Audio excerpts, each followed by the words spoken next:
Ishure ry'akarorero ryo mu ntara ya Makamba rifashwe mu mugongo n'ikigo OBR ryaratunganije ihiganwa ku banyeshure bahurikiye mu mugambi Amidifis. Uyu munsi rero ni club Amidifis.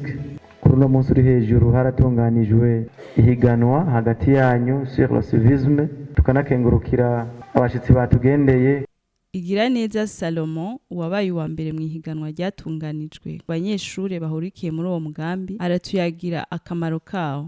Ugushika ubu twarize by'amafacture, amafacture yemewe n'amategeko, ivyo byose ugushika ubu twagerageza natwe tukabisaba, tukabona yuko niyo ucise ahantu ukabona umuntu atayiguhasha ugati eske ibi bintu ni biki.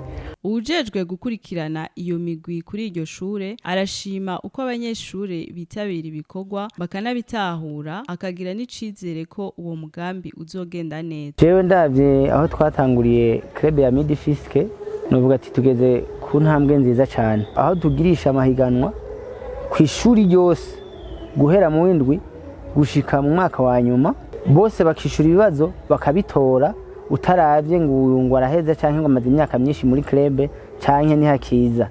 Objectif Obere yagize mu gushinga aya ma club mu mashuri, twebwe tuzoshikira hakiri kare gose. Ku bwa Obere uwo mugambi ni ngirakamaro ku gihugu cose.